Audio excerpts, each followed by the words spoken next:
Olá, boa tarde. Vamos começar a nossa aula número 4 do PEPAS, que é o nosso projeto de estudo, pesquisa e alfabetização sistêmica. É uma mentoria, na verdade, onde nós vamos estar juntos construindo todo o processo de alfabetização das crianças. Tá bom? Vamos começar já já. Tô com uma dificuldadezinha aqui no YouTube. E aí não tá aparecendo aqui para iniciar a transmissão? Não sei o que houve. Gerenciar. Programado. Não,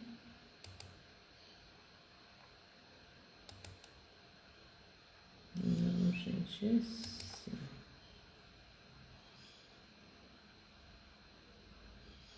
Aí aparece aqui para mim, não aparece para iniciar. Vamos fazendo aqui então pelo Instagram, né? Por isso que é bom ter dois canais, ó. Quando não dá certo nenhum, dá certo no outro. Vamos lá fazer a transmissão.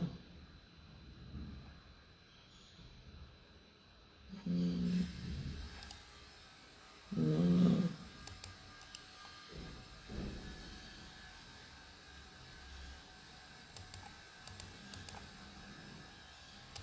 Não sei, gente, não sei o que houve.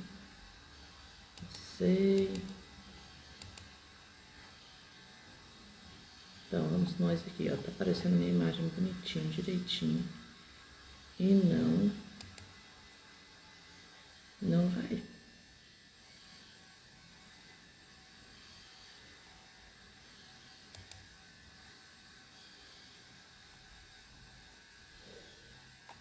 É,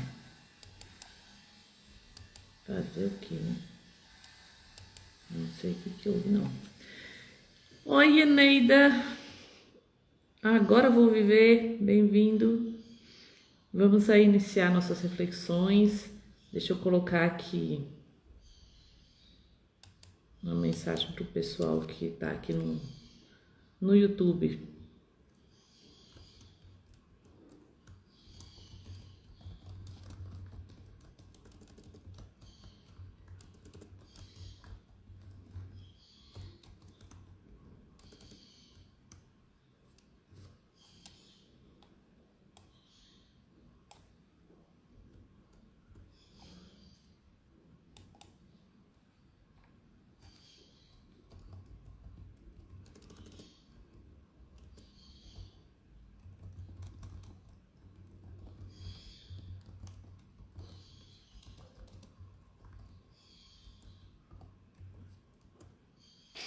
Vou deixar aberto aí. Bom, então vamos lá, vamos começar. Hoje nós vamos falar de corpo, né? Nós vamos falar de motricidade. E nós precisamos entender por que esse corpo é tão necessário na alfabetização, né? Por que esse corpo influencia tanto na aprendizagem? E é isso que nós vamos conversar hoje. A parte psicomotora é um dos fatores assim muito relevantes para que uma alfabetização aconteça de forma qualitativa, tá bom? Então, muitas vezes as crianças não recebem aí as estimulações psicomotoras, não desenvolvem algumas habilidades e chega lá na frente isso vai se revelar. Na hora da escrita isso vai revelar. Na hora do raciocínio ali lógico, espacial vai se revelar. Na hora da motricidade vai se revelar. Então, precisamos cuidar desse corpinho, estimular, criar oportunidades para que todas essas habilidades que eu vou falar aqui para vocês, né, todos os eixos psicomotores sejam estimulados, porque a gente garante esse funcionamento integral da criança. Muitas vezes a gente quer que a criança aprenda, especialmente na educação infantil ou no primeiro ano, fica todo mundo preocupado com a motricidade fina. Ah, mas é porque a pega no lápis dessa criança não tá boa, mas é porque tá com a letra grande, mas é porque tá com a letra torta. Por que faz uma bagunça no caderno? Por que é desorganizado com os materiais? Por que na hora que ele vai andar esbarra em tudo? É desastrado. Então, tudo isso revela que nós precisamos cuidar dessa parte psicomotora. E aí, para eu desenvolver uma habilidade refinada aqui na mãozinha, é a última etapa, é a cereja do bolo. Então, se a criança está apresentando dificuldade aqui, volta lá, volta na coordenação ampla, que nós vamos falar aqui agora. Na coordenação ampla, para estimular esse corpo de uma forma global, para depois refinar. Primeiro o maior, depois o menor, né? Bom, já falei para vocês um pouquinho o que vai ser o PEPAS. Eu estou aqui fazendo uma sequência de aulas, 5 aulas, que são as aulas de introdução do projeto. Essas aulas vão ficar abertas. Essas aulas já são do início do projeto, mas elas vão ficar abertas para vocês aí até domingo, tá bom? Então, quem não assistiu a aula 1, quem não assistiu a aula 2, vai lá, porque tá muito legal, tá muito redondinho para você entender a proposta desse projeto. É um projeto muito bonito. Então, se você é um profissional da educação, se você quer se tornar uma pessoa aí para dar esse suporte, né, em acompanhamento individualizado, acompanhamento pedagógico, acompanhamento psicopedagógico, reforço escolar, quando você quer fazer isso, mas você ainda está insegura com a questão da alfabetização, em questão a metodologia que você vai usar, então vem para cá conhecer o PEPAS, que vai ser o seguinte: nós vamos ficar 3 meses juntos. Então, eu vou formar um grupo de pessoas para fazer um laboratório. Por isso que é uma mentoria. O que é uma mentoria? Mentoria é quando a gente está ali, ó, no tete a tete, botando a mão na massa, né? Então, uma vez por semana, nós vamos nos reunir via Zoom e vamos conversar sobre as bases teóricas e vamos definir as atividades práticas, o material que vai precisar para desenvolver a atividade com a criança. Aí você pega essa aula, vai e aplica na criança durante a semana. Na outra semana você já vai me trazer alguns feedbacks da sua experiência. Então você pode fotografar, você pode filmar, você pode relatar. Nós vamos fazer avaliações diagnósticas de acompanhamento. E toda essa troca, toda essa interação vai acontecer no grupo do WhatsApp. Então, na verdade, a gente vai ficar conectado muito além de uma aula apenas por semana, porque ali no grupo do WhatsApp eu vou estar totalmente disponível para vocês, para fazer esse acompanhamento personalizado, olhinho ali, ó.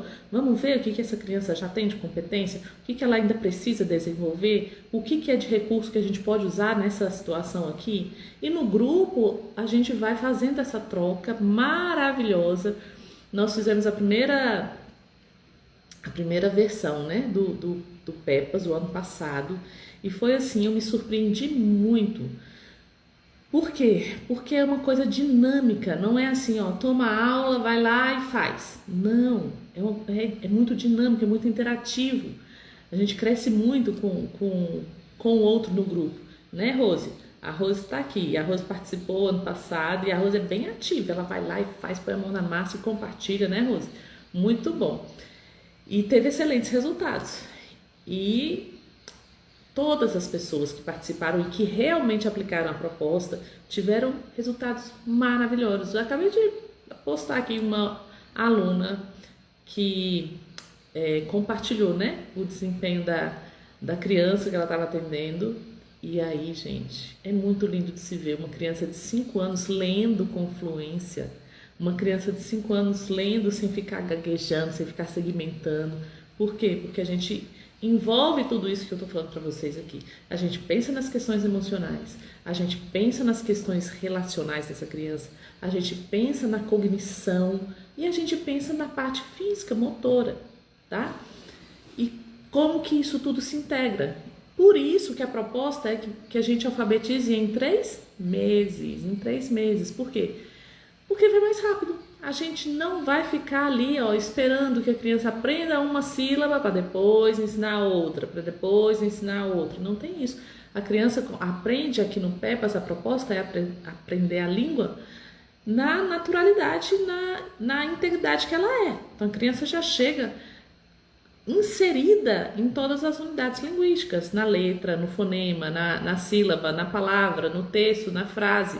E a gente tem estratégias para fazer isso, para que isso fique divertido, fique dinâmico, para que isso desperte a curiosidade da criança e a vontade. Uma coisa que eu tenho muito orgulho de falar é que a maioria das minhas alunas relatam a motivação das crianças. Relatam, Andréa, tá interessado, tá com vontade, ele quer aprender.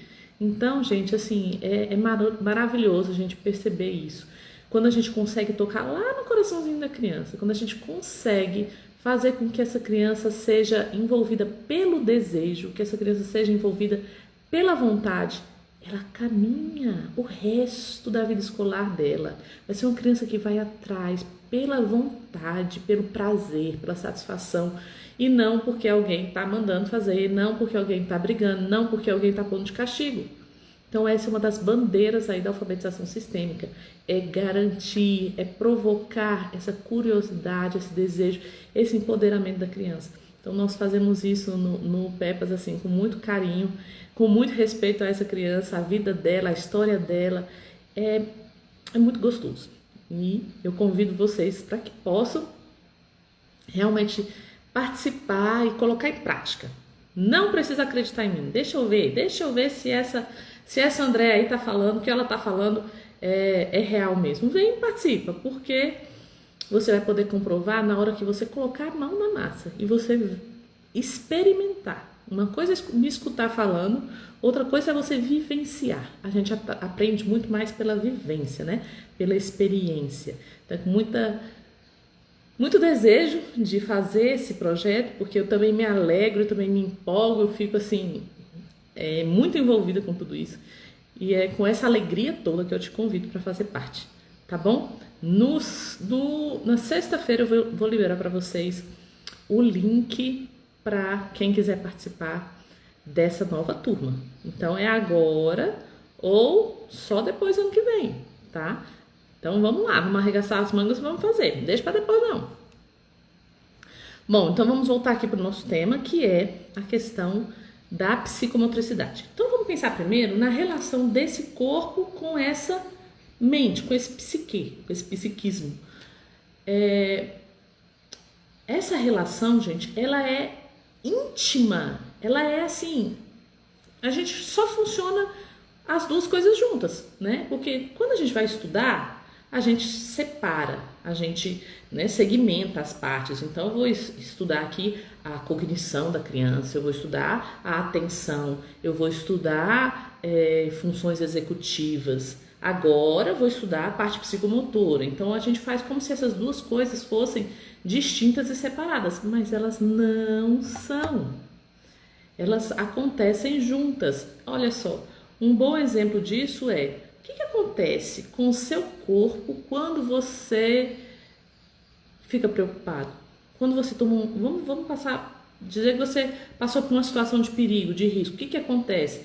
Na mesma hora, de uma forma automática, de uma forma instantânea, o seu corpo vai tensionar, a sua respiração vai ficar mais ofegante, a sua pupila vai dilatar, porque o seu corpo vai dar a resposta para aquela situação que você está vivendo. E isso também vai se passar a nível mental. Então, as duas coisas acontecem juntas. Todo o corpo precisa estar bem confortável para aprender bem. Se esse corpo não está confortável, se esse corpo está tenso, se esse corpo está nessa... Como é que eu vou falar? Qual é a palavra, gente? Fugiu a palavra agora. Esse corpo mais largado, assim, mais... Escapuliu a palavra, esqueci. Daqui a pouco ela volta. A gente vai ficando velho, né? Então, vai se revelar as duas coisas juntas.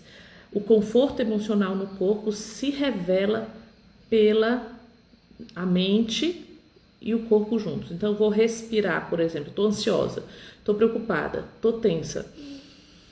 O que eu vou fazer? Eu vou trazer uma nova imagem mental para minha cabeça, eu vou deixar de ficar remoendo aquele problema, porque quando eu tô com aquele problema na cabeça, né, remoendo, o corpo vai tensionando, a gente perde noite de sono, a gente fica desgastada fisicamente, por causa do quê? De um pensamento e de um sentimento. Então, se eu quero alterar esse quadro, o que eu preciso fazer? Eu preciso trazer uma nova imagem para essa minha mente. Eu preciso trazer um novo sentimento. Eu preciso estar relaxando esse corpo. Eu preciso aprender a relaxar esse corpo. Eu preciso aprender a respirar adequadamente. Se a gente está numa situação de tensão, o que que acontece com a nossa respiração? A nossa respiração, ela indica, ela mostra o nosso estado emocional. É incrível. Se você começar a prestar atenção na sua respiração, ela te dá exatamente qual é o seu padrão emocional. Se a gente está mais relaxado, a gente respira de uma forma mais tranquila, a gente fica mais perceptivo, fica mais sensível. Agora, se eu estou numa rigidez, na tensão, essa respiração tende a ser mais rápida, mais curta.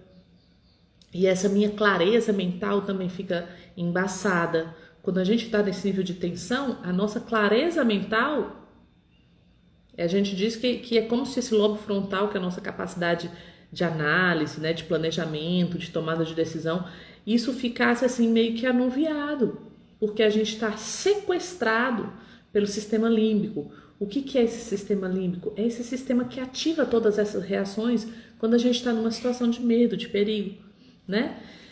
Então, tudo isso para mostrar para vocês que o corpo e a mente estão juntos, conectados. Por isso que é psicomotricidade, né?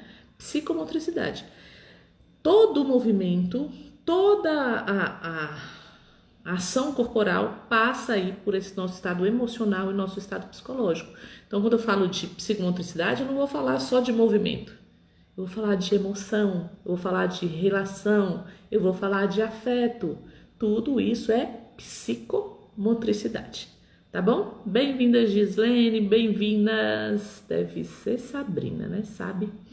Cleide, Juliana, podem colocar aí para mim de onde vocês são, se são professores, se são pedagogos, se são psicopedagogos, se são pais ou mães, qual o seu interesse pela pedagogia sistêmica, tá bom? Então, ó, vou ler aqui uma frase que diz o seguinte: o movimento é a expressão do psiquismo. É a primeira estrutura em relação ao meio. Então, essa comunicação, imagina um bebezinho ali, quando está começando ali as primeiras descobertas, quando ele começa a movimentar a mãozinha e a perceber essa mãozinha. Então, essa relação dele com o meio, a nossa relação com o meio, acontece através de quê? Através do movimento, né? Então, essa função motora, a partir do movimento, é que vai gerar o aprendizado, a relação com o externo, a relação com aquilo que está fora. Então, ó, o movimento é a expressão do psiquismo. E a primeira estrutura em relação ao meio, funções mentais, se formam a partir de funções motoras. Funções mentais se formam a partir de funções motoras. Então, gente, pensem bem nisso. Como é que estão nossas crianças hoje? Sentadas no sofá, deitadas na cama, com a telinha no rosto, né? Grande parte, bebezinhos ali já sabem interagir com a telinha. O que está acontecendo? Um grande prejuízo, e prejuízo muito sério. Olha só, crianças com disfunção sensorial. O que é essa disfunção sensorial? É uma criança que não olha diretamente, é uma criança que tem uma sensibilidade tátil, é uma criança que não interage, é uma criança que tem uma linguagem pobre. Por quê? Porque está perdendo oportunidades de interação, porque eu estou o tempo todo na frente da telinha. Então eu não interajo com o outro, eu não converso, então não desenvolvo o quê? Linguagem, eu não desenvolvo interação social, eu não me relaciono, então vou ficando cada vez mais sozinho. E o que acontece com essas crianças com disfunção sensorial? Muitas vezes recebem um diagnóstico equivocado de autismo. Então, muito cuidado com excesso de tela para essas crianças. E assim, vamos supervalorizar mesmo a questão física, motora, interação dessa criança com o meio, com o ambiente, com as pessoas a partir do seu corpo. E isso vai garantir uma boa estrutura para aprender a ler e a escrever, tá? Próximo tópico.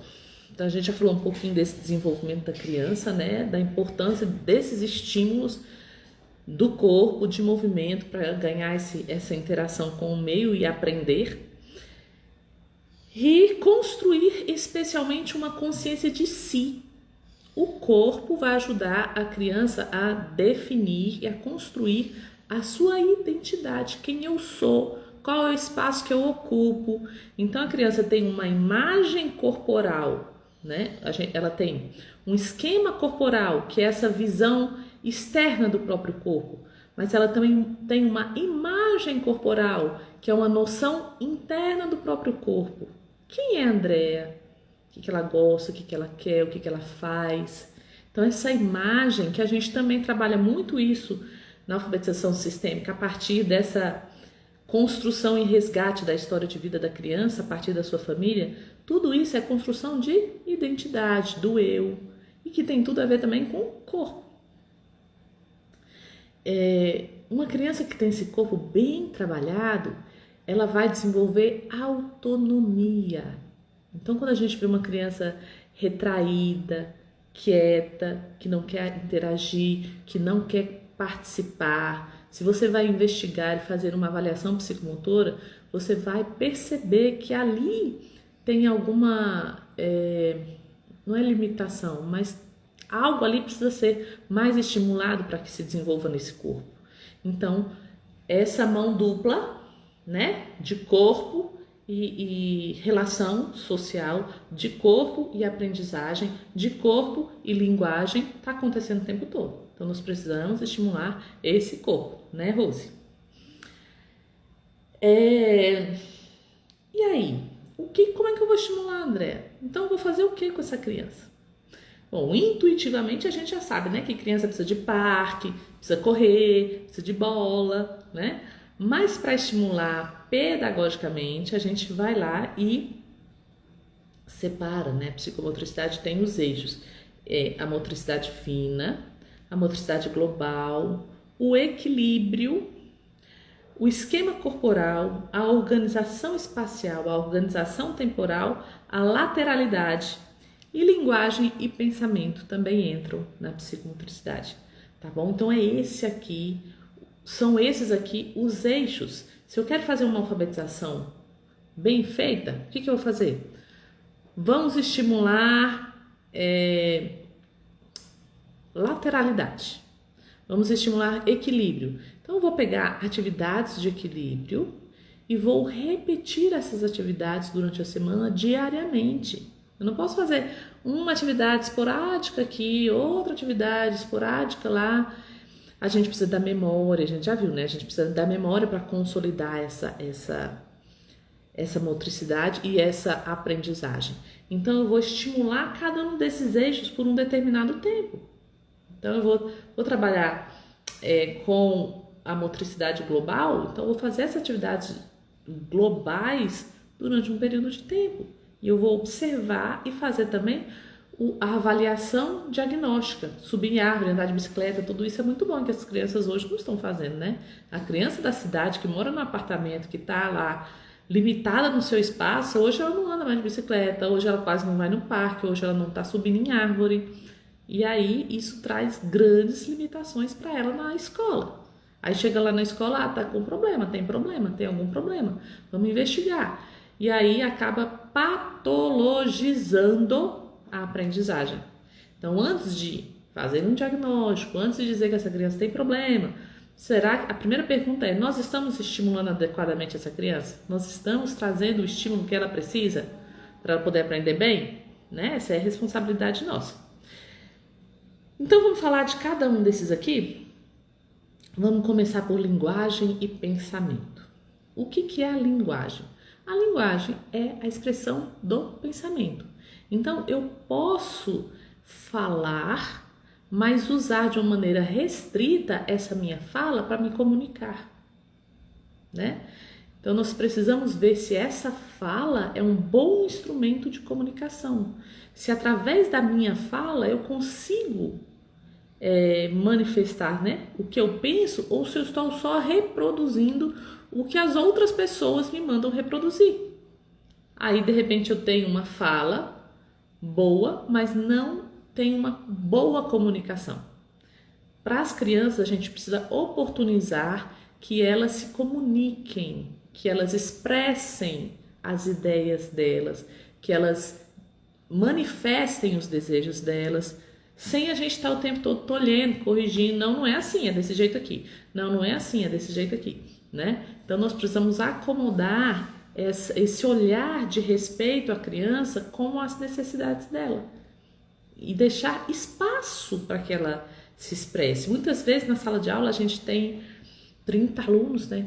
André, como é que eu vou conversar com essas crianças? Como é que eu vou deixar que todas falem? Eu não vou dar aula. E aí muitas vezes essa linguagem não tem um espaço muito garantido, porque tem que ficar quietinho, não pode fazer barulho dentro da sala de aula, tem que ficar sentado, né? Então, para estimular a linguagem, a gente precisa encontrar esse espaço da sala de aula que provoque essa linguagem, deixar que as crianças contem histórias, deixar que as crianças conversem. E não precisa ser necessariamente com a professora. A gente pode arrumar tempos de interação para que eles interajam, conversem, troquem ideias, contem histórias, compartilhem brincadeiras. Então, tudo isso é desenvolvimento de linguagem. Porque se uma linguagem está bem estruturada, esse pensamento está bem estruturado, porque eu transmito com clareza as minhas ideias. Se eu transmito com clareza as minhas ideias, quando eu for colocar as minhas ideias no papel, já é meio caminho andado. Porque senão, quando eu for colocar minhas ideias no papel, como é que eu vou colocar essa ideia no papel se eu nem organizo ainda e nem falo ainda? Então, uma coisa boa, quando você der uma atividade para a criança, ou você der um comando para a criança, ou você falar alguma coisa com ela, escuta de volta e fala, e aí? Me explica como você entendeu. Isso também é metacognição. E aí a criança vai te dizer e vai te responder se ela entendeu aquilo que você falou do jeito dela, né? Então, dê esse espaço de fala para a criança, para ela mostrar e revelar tudo aquilo que ela quer, tudo aquilo que ela precisa. Isso não quer dizer que a gente vai atender todas as vontades da criança, mas a gente precisa dar esse espaço de comunicação. E como é que a gente faz isso como mediador? A gente não dá resposta pronta, a gente vai só cutucando, né? Cutucando. Mas como é? Me explica então, como faz? Desse jeito mesmo? Nossa, que legal. Então você vai provocando para que essa criança vá estruturando esse pensamento, vai construindo esse pensamento, tá? Então, linguagem e pensamento, né? Vamos lá para o outro, lateralidade. A lateralidade, a gente vai pensar em duas situações. A lateralidade, nós vamos pensar na utilização desses dois hemisférios, né, direito e esquerdo, e na definição desse lado dominante. Então, a gente chama de dominância lateral. As crianças, durante um tempo, ali até 3, 4 aninhos, essa dominância lateral não está muito definida. E por que a gente precisa definir essa dominância? Porque é a partir dessa dominância que a gente vai desenvolver a habilidade. Quando a minha mãozinha, né, direita ou esquerda está definida, o refinamento dessa habilidade vai acontecer. Por isso que nós precisamos estimular aí a lateralidade, trabalhar tanto com o lado direito como o lado esquerdo do corpo. Então a gente estimula bem estes dois lados para a gente dar uma base sólida para essa criança construir então a dominância lateral. Então são duas coisas, a gente trabalhar esses dois hemisférios e depois essa questão da identificação, porque muitas pessoas acham que lateralidade é só a criança saber direita e esquerda. Então, a criança precisa vivenciar esse corpo, tanto do lado direito quanto do lado esquerdo, para definir primeiro a sua dominância. E aí a gente vai ajudando essa criança a se localizar em relação ao ambiente, em relação ao próprio corpo, em relação ao outro, tá?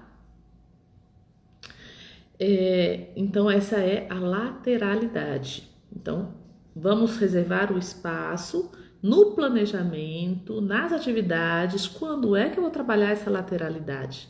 Muitas vezes você tem uma atividade aqui didática, pedagógica da alfabetização que dá para articular com uma atividade de lateralidade. E às vezes uma atividade motora, ela engloba mais de um eixo, né? Envolve lateralidade, orientação espacial, envolve motricidade ampla. Então essa é a lateralidade. Organização temporal. André, como é que eu ajudo essa criança a ter noção de tempo? Bom, a gente pode pensar em tempo em várias dimensões, né? O tempo macro, que é como que essa criança se organiza no dia, né? Na semana, no mês, no ano. Então, essas noções desse tempo cronológico vai sendo desenvolvido a partir da observação, a gente ajuda a criança a observar a própria rotina. O que aconteceu antes? O que aconteceu depois? O que vai acontecer à noite? Então, essa organização temporal, cronológica, é muito importante. E também tem relação com a construção de história de vida da criança, que a gente vai dizer de uma questão hierárquica. Quem veio antes de mim? Uma coisa curiosa, gente, é que quando eu comecei esse trabalho sistêmico, uma das perguntas que eu sempre fazia para as crianças é: quem nasceu primeiro na sua família? E grande parte das crianças respondia: eu! Porque também tem a fase, né? A fase do egocentrismo, que ela acha que ela é o centro ali.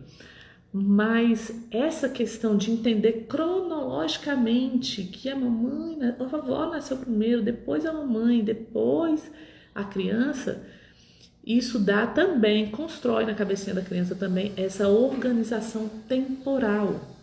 E tempo tem a ver também com ritmo. Ritmo é tempo. E quando a gente vai aprender a ler e escrever, eu preciso muito entender o ritmo e perceber o ritmo.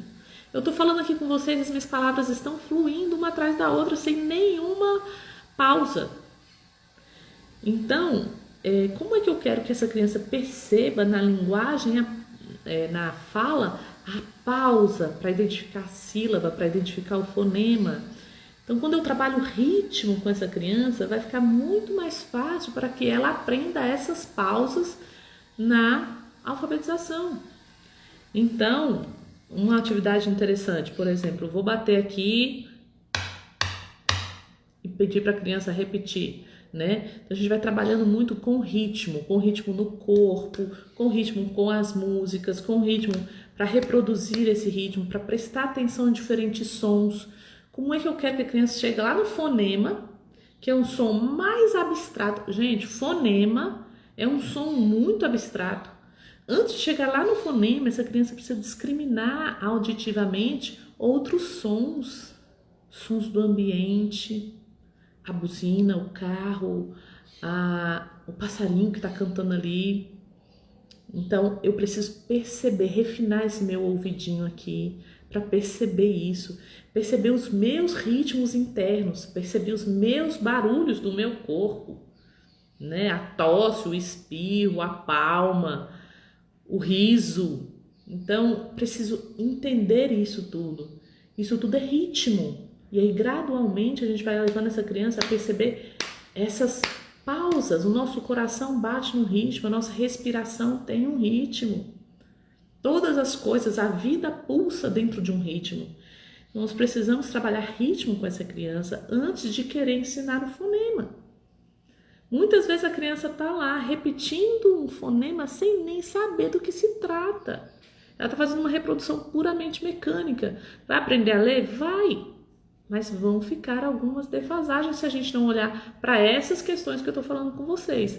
A gente precisa ensinar fonema? Precisa. Na hora certa, no momento certo e sem deixar de estimular todas essas habilidades que eu estou falando para vocês. E aí a gente vai falar de organização espacial. Então, levar a criança a sentir esse ritmo, a perceber esse ritmo lá no tempo, né? Na organização temporal e no esquema corporal não, na organização espacial. Como é que a gente ajuda a criança na organização espacial? Então, qual é o lugar que eu ocupo aqui, ó, dentro do espaço? Aí que a gente vai trabalhar aqueles conceitos todos, né? Em cima, embaixo, atrás, na frente. Essa orientação do meu corpo em relação ao ambiente. Como é que eu me desloco nesse ambiente? Como é que eu percebo a distribuição espacial desse ambiente? Tem muitos joguinhos para a gente brincar com as crianças de orientação espacial, né? Mas antes de vir aqui para encaixar um joguinho de Tetris que fala, né? Um joguinho de Tetris, antes de encaixar isso aqui, eu preciso perceber isso no meu corpo. Eu preciso andar dentro de um labirinto, eu preciso me locomover dentro da escola e me localizar dentro da escola e dos espaços novos que eu conheço. Então, isso é orientação espacial. Precisamos trabalhar essa orientação espacial. Sempre que eu recebo uma criança no atendimento, antes de começar qualquer coisa com essa criança, eu sintonizo ela do que, do porquê, do como, né? Então, se ela chega lá, ela chega assim, às vezes com os olhinhos meio assustadinha, sem saber das coisas. Então, você vai conversar com essa criança e vai dar esse conforto para ela. O que você está fazendo aqui? O que nós estamos fazendo aqui? Que lugar é esse que você está? Eu peço para a criança olhar. Olha aí, o que tem na sua volta? Fala para mim. E aí você já tem algumas pistas da modalidade de aprendizagem dessa criança. Porque cada criança aprende de um jeito, né? Então tem crianças que são exploradoras, que são curiosas. Se ela vai descrever o ambiente minuciosamente para você. Não, ó, que tem uma escada, ali naquele cantinho tem um espelho, ali do outro lado ela vai observar, vai rastrear esse olhinho, vai perceber esse ambiente e vai descrever esse ambiente para você. Enquanto outras crianças que têm uma aprendizagem mais um receio, né, em se arriscar, em ser curioso, essa criança mais hipoassimilativa que a gente fala. Hipoassimilativa é a criança que assimila pouco esse ambiente. Então ela vai olhar e vai falar, tem um espelho? E ficar quietinha. E aí depois você vai ter que cutucar nessa criança, falando, o que mais? Tem. Aí ela olha, procura, vê um monte de coisa. Um computador? Sim, o que mais? Aí você vai estimulando esse conforto dessa expressão, que nem toda criança tem essa capacidade assimilativa muito acelerada, outros têm. Então a gente vai observar a criança e vai ajudá-la a se localizar em relação ao ambiente, a descrever esse ambiente, a saber o que ela está fazendo ali, por que ela está ali, o que a gente faz nos diferentes ambientes, como é que a gente se porta nos diferentes ambientes. Então tudo isso aí é orientação espacial, tá? De espaço, de eu no espaço, tá? Outra coisa, tem vários exercícios que a gente faz aí também na questão espacial. Esquema corporal. Esquema corporal é identificar bem esse corpo. Saber bem, né? Conhecer bem as partes desse corpo, as funções desse corpo, lidar bem com esse corpo. Quando você pede para a criança, faz para mim o seu desenho, então desenha a mamãe, pede para ela desenhar a figura humana, desenha aqui uma pessoa e a criança vai desenhar. A partir do desenho da criança, você já vai conseguir observar como que está o esquema corporal dela. Se a criança faz lá a bolinha e puxa as perninhas da cabeça, o esquema corporal dela não está construído, ela ainda não elaborou essa imagem do próprio corpo.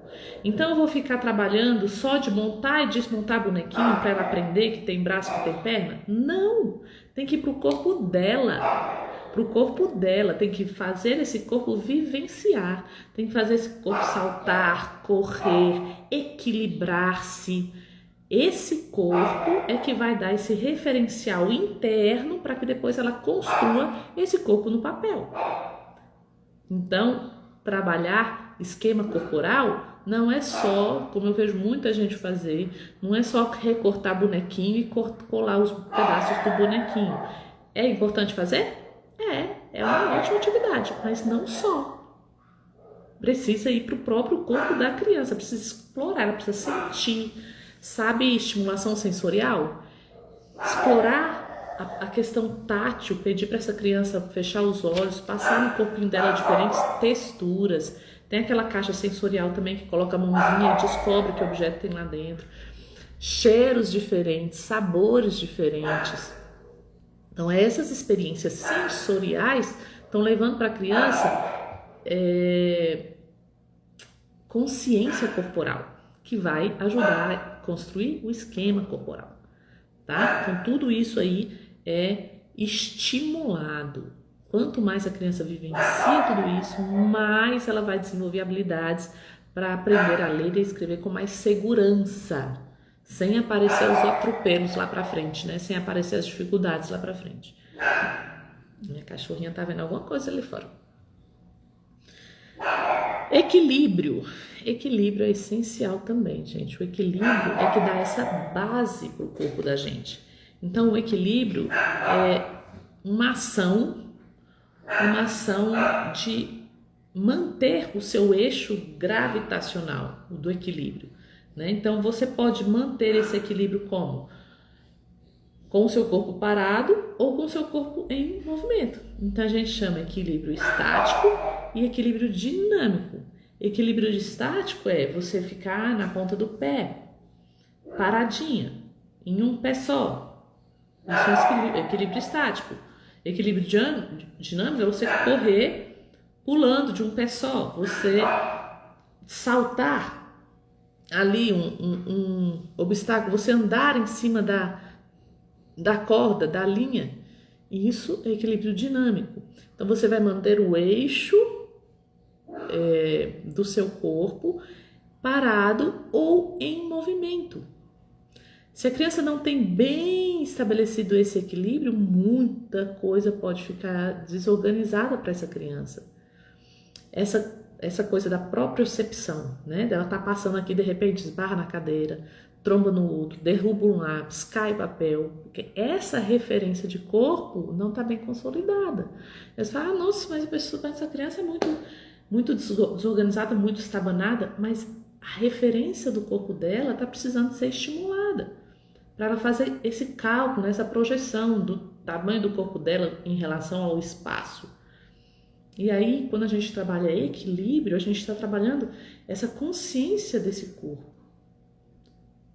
né? O gerenciamento desse corpo.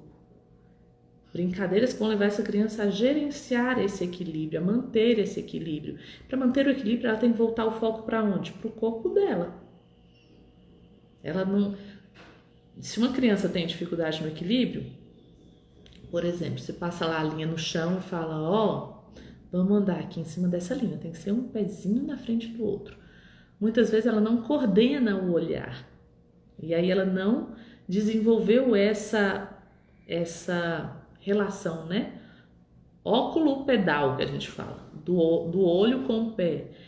Ela vai caminhar na linha e se distrai, olha para lá e põe o pezinho no lugar errado. E aí você vai conduzir o olhar dessa criança. Olha para o seu pezinho, observa, tá em cima da linha, não tá em cima da linha. Então, a gente vai ajudando e conduzindo essa criança na percepção do próprio corpo, na construção do equilíbrio, na construção dessas relações. Tá bom? Motricidade ampla e fina. O grande erro que a maioria grande parte, não vou dizer a maioria, mas grande parte dos educadores cometem eu vou trabalhar motricidade fina, porque eu quero que essa criança escreva, ela tem que escrever. Então eu vou trabalhar movimento de pinça, eu vou trabalhar aqui a pega do lápis, eu vou dar um monte de tarefinha para ela pintar dentro do limite. Eu vou enfiar miçanga para ela desenvolver habilidade motricidade fina. Ótimo, são boas habilidades, mas para estimular a habilidade fina, eu preciso estimular muito a habilidade ampla primeiro, a motricidade ampla. A motricidade ampla é essa noção todinha que nós estamos falando do corpo todo. Então é correr, é saltar, é equilibrar-se. Porque quando eu tenho esse controle motor, esse relaxar e esse tensionar do meu corpo, esse tensionar e esse relaxar do meu corpo, quando eu tenho esse bom referencial, essa motricidade ela vai fluir com muito mais naturalidade, muito mais. A criança que tem uma boa orientação espacial, uma boa orientação de corpo, ela não vai ter problema, por exemplo, em identificar que a palavra tem uma sequência de letras, um começo e um fim. Ela não vai se perder ali naquele espaço, onde começa e onde termina. Ela não vai, por exemplo, ter grandes dificuldades em diferenciar P e B, né? Que são diferenças sutis entre as letras, de localização, de espaço. E esse espaço, essa localização da letra no papel, esse espaço, essa localização do desenho no papel, passa primeiro pela vivência do corpo. Outra coisa, antes de colocar só para a criança aprender a letra, deixa essa criança desenhar muito, gente. Deixa essa criança desenhar muito. Dá atividade, dá folha branca para ela livre. Fala, desenha. Me conta aqui nesse papel, o que você fez lá no parquinho hoje? E deixa ela fazer esse desenho. Porque o que nós estamos estimulando aí? Nós estamos estimulando a expressão, a linguagem, a partir do registro gráfico, que é uma pré-escrita. Como é que a gente aprendeu a escrever lá no início da humanidade? Por desenhos nas cavernas. As crianças passam pelo mesmo processo, né? Filogênese e antogênese. Ela vai lá e vai se expressar, contar algo que aconteceu, dizer uma ideia a partir do seu desenho. Uma criança que desenha muito, ela desenvolve habilidade motora fina, ela presta atenção em detalhes, ela elabora o pensamento, porque ela quer expressar algo. Então, gente, não privem essas crianças de desenhar. É muito limitado a gente pegar e chegar para a criança com um desenho pronto. Toma, pinta. Nossa, gente, é um atentado à criatividade dessa criança. Fica aqui, neste limite, nesse espaço e não saia daqui não. Você tem que fazer desse único jeito aqui. A gente faz isso não é por maldade, não. A gente faz isso por amor, né? Mas por isso que a gente precisa entender o funcionamento da cabecinha da criança, precisa entender como que tudo isso acontece para não estar fazendo coisas que vão prejudicar essa criança e a gente nem se dá conta que está prejudicando. Então essas tarefinhas prontas de pintar, elas são muito menos provocativas do que você dar uma folha branca para ela. Dá folha branca, dá lápis, ela vai. Aí ela vai registrando, daqui a pouco vai nascendo uma necessidade de ser mais específico. E aí vai nascendo a necessidade de escrever. E a criança vai sentir naturalmente, vai criando esse espaço de criatividade e ela vai sentindo naturalmente vontade de criar histórias, vontade de escrever depois. Agora, tudo isso tem que ter esse conforto emocional. Você vai provocar uma criança, se você falar, você tem que fazer o desenho disso. Pode ser que a criança tenha resistência, daqui a pouco ela vai falar, não quer desenhar não gosto de desenhar não, porque está sendo um desenho que está sendo imposto, limitado. Então, para que a criança desenhe bem, para que ela comece a se expressar bem, dê um espaço para que ela faça isso. Converse com ela, crie curiosidade, aí você pergunta, mas e aí, como é que é mesmo? Faz para mim aí com desenho, como é que é isso que você está me falando? E aí sim, pelo desejo dela, ela vai desenhar aquilo ali com uma motivação e com interesse e vai desenvolver, criar todas essas habilidades que a gente está falando para você, criatividade, linguagem, motricidade. Então tá tudo acontecendo muito junto, mas o nosso olhar tem que estar apurado para observar cada detalhezinho, né? Cada detalhezinho que é diferente, para a gente poder estimular e saber aonde ali que a gente pode estar potencializando a leitura e a escrita, tá bom? Gente, e aí? Tudo certo? Me digam aí. Essa aula vai ficar gravada. Nós vamos fazer a nossa última aula amanhã, que eu vou trazer atividades práticas. Amanhã eu vou dizer assim, na prática, nós vamos falar da produção de material e as atividades práticas que vão envolver aqueles 3 pilares que eu falei na primeira aula. Quais são os pilares? A base sistêmica, a base cognitiva e a base psicomotora. Como é que a gente integra tudo isso? Como a gente constrói uma rotina de alfabetização para essa criança? Quais as atividades a gente vai propor para ela? Tá? Então amanhã nós vamos fechar com chave de ouro. E se você quer participar desse projeto onde a gente vai estar juntinho, fazendo, experimentando, construindo juntos durante 3 meses para alfabetizar essas crianças em 3 meses, vem comigo, tá? Vão lá aqui no meu Instagram, dá uma olhada lá no vídeo que eu coloquei agora da leitura da Bárbara. 5 aninhos, 6 aninhos agora ela completou, mas ela aprendeu a ler com 5 aninhos em 3 meses pelo Pepas. E ela lê de uma maneira fluente, sem ficar ali presa na sílaba ou na decifração do fonema. Muito bonitinho de se ver. Essa que é a proposta da alfabetização global, né? Integral, tudo junto. Oi, Aline, bem-vinda! Então, encerramos agora a nossa aula, vai ficar disponível para vocês até o final de semana.